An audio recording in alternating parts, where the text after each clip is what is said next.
लेकिन अब बात उस खबर की जो सबसे ज्यादा इस समय सुर्खियों में है। संसद का काम है चर्चा करना, लेकिन कल सदन में जो हुआ उसे चर्चा नहीं अवरोध कहा जाएगा।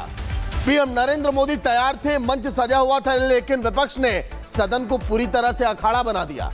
राष्ट्रपति के अभिभाषण पर पीएम नरेंद्र मोदी जवाब देने संसद पहुंचे, लेकिन विपक्ष के शोर और हंगामे ने सदन की आवाज को पूरी तरह से दबा दिया। उनको उनकी सीट तक जाने भी नहीं दिया गया। आखिर क्या कुछ हुआ सदन के अंदर, देखिए आप।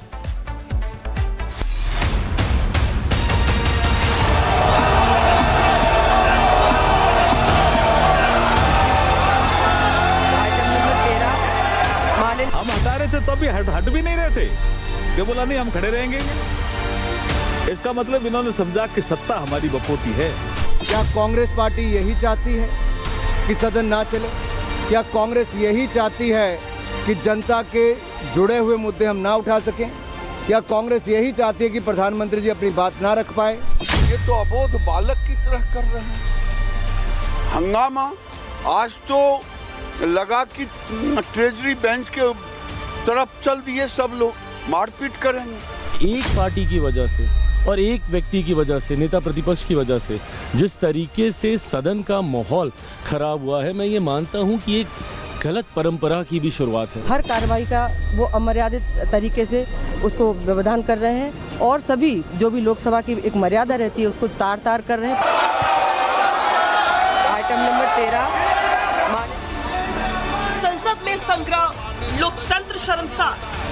मोदी के भाषण पर विपक्ष का हंगामा ब्रेक, विपक्ष का वार या मर्यादा पार। प्रधानमंत्री का प्रहार रोकने की कोशिश, पीएम मोदी के संबोधन से पहले ही महासंग्राम। आज संसद के गलियारों से जो तस्वीर सामने आई उसने पूरे देश को चौंका दिया। बजट सत्र के दौरान जहां उम्मीद थी कि राष्ट्रपति के अभिभाषण पर प्रधानमंत्री मोदी विपक्ष के एक एक वार का तीखा जवाब देंगे, वहीं विपक्ष ने हंगामे की ऐसी दीवार खड़ी कर दी कि संसद की मर्यादा ही तार तार हो गई। संसद में आज का दृश्य किसी लोकतंत्र के मंदिर जैसा नहीं बल्कि एक सियासी अखाड़े जैसा नजर आया। बजट सत्र के दौरान जब प्रधानमंत्री मोदी राष्ट्रपति के अभिभाषण पर धन्यवाद प्रस्ताव का जवाब देने के लिए खड़े होने ही वाले थे, तब विपक्ष के हंगामे ने मर्यादा की सारी सीमाएं लांघ दी। आज की कार्यवाही केवल स्थगित नहीं हुई बल्कि उसने संसदीय गरिमा पर गहरे सवाल खड़े कर दिए। जहां प्रधानमंत्री को शाम 5 बजे देश के सामने अपनी बात रखनी थी, वहीं विपक्ष ने हंगामे की राजनीति को ढाल बनाकर सदन को चलने ही नहीं दिया। प्रधानमंत्री मोदी का धन्यवाद प्रस्ताव पर जवाब टल गया क्योंकि विपक्ष ने लगातार नारेबाजी और शोर शराबा जारी रखा। शाम 5 बजे जैसे ही कार्यवाही शुरू हुई, कांग्रेस, टीएमसी और समाजवादी पार्टी के सांसद तख्तियां लेकर वेल में पहुंच गए। पीएम मोदी को उनकी सीट तक पहुंचने नहीं दिया गया। विपक्ष के अड़ियल रवैये के कारण सदन की कार्यवाही को दिन भर के लिए स्थगित करना पड़ा। लगातार तीसरे दिन भी लोकसभा में धन्यवाद प्रस्ताव पर चर्चा पूरी नहीं हो सकी। लोकतंत्र में विरोध का अधिकार तो है, लेकिन गरिमा बनाए रखना भी उतना ही जरूरी है। पीएम मोदी के भाषण को रोके जाने पर सत्ता पक्ष ने कड़ी आपत्ति जताई है। हम हटा रहे थे तो अभी हट भी नहीं रहे थे कि बोला नहीं हम खड़े रहेंगे। इसका मतलब इन्होंने समझा कि सत्ता हमारी बपोती है। कि नरेंद्र मोदी जी आकर के यहाँ कैसे बैठ गए, ये उकसाने का काम कर रहे हैं और विषय है नहीं कोई ऐसा। लोकतंत्र को शर्मसार करना, सदन की कार्रवाई को रोकना, राहुल जी का और विपक्ष का केवल एक ही एजेंडा है, भारतीय लोकतंत्र को शर्मसार करो, सदन में कागज फाड़ो, स्पीकर पर फेंको। क्या कांग्रेस पार्टी यही चाहती है कि सदन ना चले? क्या कांग्रेस यही चाहती है कि जनता के जुड़े हुए मुद्दे हम ना उठा सकें? क्या कांग्रेस यही चाहती है कि प्रधानमंत्री जी अपनी बात ना रख पाए? बीजेपी तो सीधे सीधे इसे विपक्ष की साजिश के तौर पर देख रही है। वही बीजेपी का ये भी कहना है कि ये पीएम के खिलाफ बड़ी साजिश थी।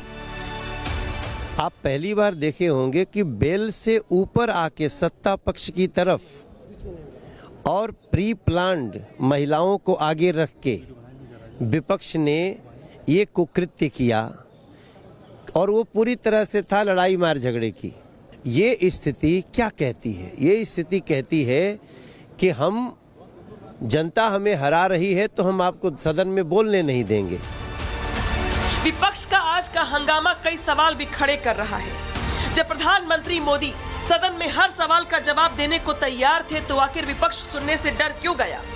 क्या उनके पास तथ्यों की कमी है जो वो केवल शोर का ही सहारा ले रहे हैं? बजट सत्र जैसा महत्वपूर्ण समय जहां देश की आर्थिक दिशा तय होती है, वहां व्यक्तिगत आरोपों और हंगामे को तरजीह देना जनता के जनादेश का अपमान नहीं है। लोकतंत्र संवाद से चलता है, बाधाओं से नहीं। प्रधानमंत्री के भाषण को रोकना विपक्ष की रणनीति हो सकती है, लेकिन ये जनता के उन सवालों का नुकसान है जिनका जवाब देश सुनना चाहता था। सवाल ये नहीं है कि सदन की कार्यवाही स्थगित क्यों हुई, सवाल ये है कि क्या शोर शराबे की गूंज में जनता के मुद्दों की आवाज दबती रहेगी। एक तरफ प्रधानमंत्री का वो संबोधन था जिसमें सरकार का विजन और विपक्ष के आरोपों के जवाब होने थे, तो वहीं दूसरी ओर विपक्ष का वो अड़ियल रवैया जिसने संवाद के दरवाजे ही बंद कर दिए। क्या विपक्ष वाकई जवाब चाहता है या उसका मकसद सिर्फ संसद की मर्यादा को ताक पर रखकर सुर्खियां बटोरना है? अब देखना ये होगा कि कल जब सदन दोबारा बैठेगा तो चर्चा मुद्दों पर होगी या फिर से ये गूंज मर्यादा को तार तार करेगी। Bureau report, Republic Bharat. लेकिन अब बात उस खबर की जो सबसे ज्यादा इस समय सुर्खियों में है। संसद का काम है चर्चा करना, लेकिन कल सदन में जो हुआ उसे चर्चा नहीं अवरोध कहा जाएगा। पीएम नरेंद्र मोदी तैयार थे, मंच सजा हुआ था, लेकिन विपक्ष ने सदन को पूरी तरह से अखाड़ा बना दिया।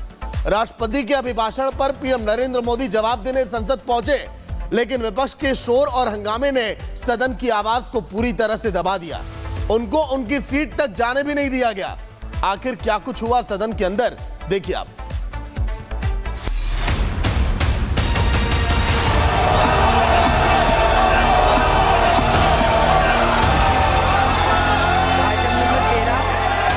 हम हटा रहे थे तो अभी हट भी नहीं रहे थे कि बोला नहीं हम खड़े रहेंगे। इसका मतलब इन्होंने समझा कि सत्ता हमारी बपोती है। क्या कांग्रेस पार्टी यही चाहती है कि सदन ना चले? क्या कांग्रेस यही चाहती है कि जनता के जुड़े हुए मुद्दे हम ना उठा सकें? क्या कांग्रेस यही चाहती है कि प्रधानमंत्री जी अपनी बात ना रख पाए? ये तो अबोध बालक की तरह कर रहे हैं। हंगामा आज तो लगा कि ट्रेजरी बेंच के तरफ चल दिए, सब लोग मारपीट करेंगे। एक पार्टी की वजह से और एक व्यक्ति की वजह से, नेता प्रतिपक्ष की वजह से जिस तरीके से सदन का माहौल खराब हुआ है, मैं ये मानता हूं कि एक गलत परंपरा की भी शुरुआत है। हर कार्रवाई का वो अमर्यादित तरीके से उसको व्यवधान कर रहे हैं और सभी जो भी लोकसभा की एक मर्यादा रहती है उसको तार तार कर रहे हैं। Item number 13